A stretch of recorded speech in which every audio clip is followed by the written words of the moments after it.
திமுக வந்து ஒரு வலுவான கூட்டணி அமைச்சிருக்கிறாங்களா அப்படின்ற ஒரு கேள்விக்கு அவர் ஏதாவது ஒரு பதில் சொல்லுவார் அப்படின்னு பார்த்தேன். ஆனால் சார் வந்து ரொம்ப இன்னமும் நெருக்கடி தொடர்ந்துகிட்டே இருக்கு அப்படின்ற ஒரு பார்வை சொல்றாரு. மக்கள் நீதி மையம் வந்து எங்களுக்கு இடமே வேண்டாம் அப்படின்னு சொல்லிட்டு விட்டு கொடுக்கக்கூடிய அந்த மனப்பான்மையில வந்துட்டாங்க. அப்படி இருக்கக்கூடிய நிலையில இந்த திமுக கூட்டணி அதிமுக கூட்டணி இவங்க 2 பேருக்குமான வாய்ப்பு யாருக்கு சாதகமா அமைந்திருக்கு? முதல்ல இவ்வளவு பெரிய கூட்டணியை இவ்வளவு நாள் கொண்டு வந்திருக்கிறதே பெரிய விஷயம். கூட்டணியை காம்பாக்டா வச்சிருக்கிறதே பெரிய விஷயம். கிட்டத்தட்ட 2019 2019 21 24 தொடர்ந்து அந்த கூட்டணியை கலைஞராம வச்சிருக்கிறாங்க. அதை தொடர்ந்து வெற்றி பெற்றுக்கிட்டு இருக்காங்க. இப்ப புதுசா தேமுதிக வந்திருக்கு, சில கட்சிகளும் உள்ள வந்திருக்குங்கும் போது கண்டிப்பாக பிரச்சனை இருக்கத்தான் செய்யும். சீட் ஷேரிங்ல பிரச்சனை இருக்கும். திமுகவுமே தன்னுடைய இடத்துல இருந்து கிட்டத்தட்ட 15 இடத்துக்கு மேல குறைச்சுதான் நிக்கிறாங்க.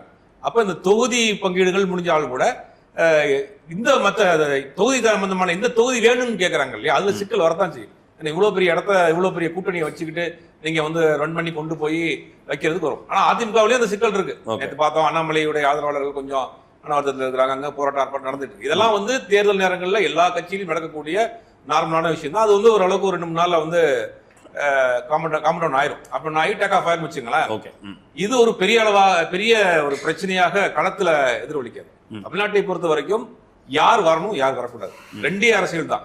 மத சார்பற்ற ஒரு அரசியல், மத சார்பில்லாத ஒரு அரசியல். மத சார்பற்ற அரசியலா இருக்கக்கூடிய அதிமுக பாஜக அந்த அணியா இருக்கிறாங்க. மத சார்பற்ற முற்போக்கு கூட்டணியா திமுக தலைமையில் இத்தனை கட்சிகள் இருக்கிறாங்க.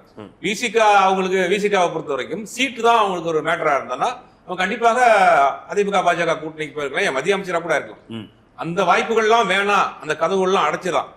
விஜய் எடுத்துங்க, விஜய் இவருக்கு என்ன கூப்பிட்டாரு, என்ன ஆஃபர் கொடுத்தாரு, அவங்க ஆட்சி அதிகாரத்தில் பங்கு தர்றேன் என்ற வாங்கன்னு சொன்னாரு. அந்த கதவையும் அடைக்கிறார்.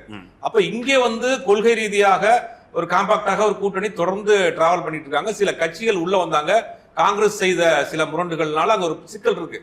அது சரி செய்யப்படும். இதெல்லாம் சரி செய்யப்பட்டு 1ஆம் தேதிக்கு மேல எல்லாருமே களத்துக்கு போக ஆரம்பிப்பாங்க. அப்ப இன்னும் நெருக்கடியில இருந்துகிட்டே தான் இருக்கு இந்த கூட்டணி. ஒன்னும் ஃபைனலைஸ் ஆகல. இல்ல ஃபைனலைஸ் ஆகலன்னா அங்க நெருக்கடி தான் அர்த்தம்.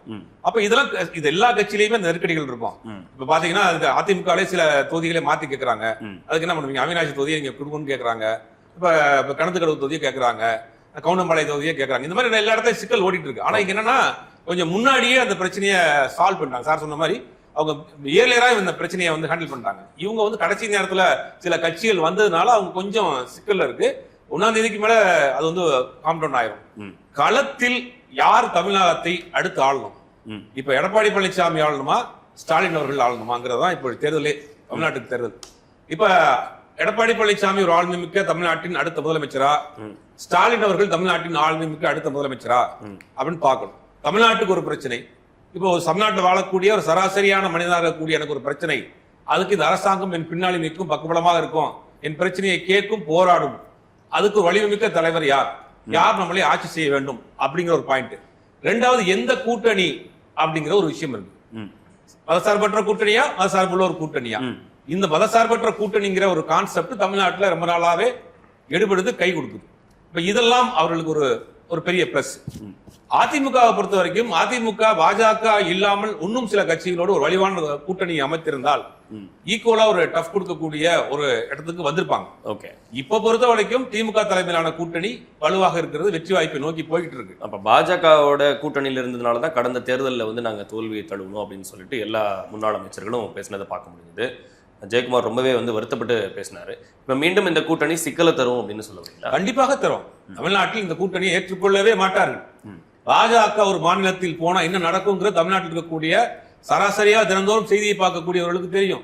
சரி, அந்த அரசியல், அந்த டபுள்யூஜின் சர்க்கார் தமிழ்நாட்டில் வருவதற்கு தமிழ்நாட்டில் இருக்கக்கூடிய யாரும் விரும்ப மாட்டாங்க.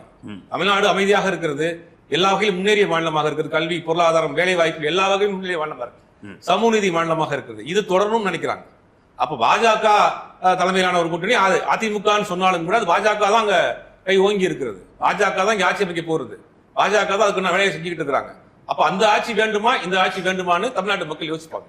அப்ப அப்படி பாக்குற வழியில சித்தாந்த ரீதியாகவும் சரி, கொள்கை ரீதியாகவும் சரி, கூட்டணியோடும் சரி, திமுக கூட்டணிங்கிறது இங்க வந்து ஸ்ட்ராங்காவே தான் இருக்கு.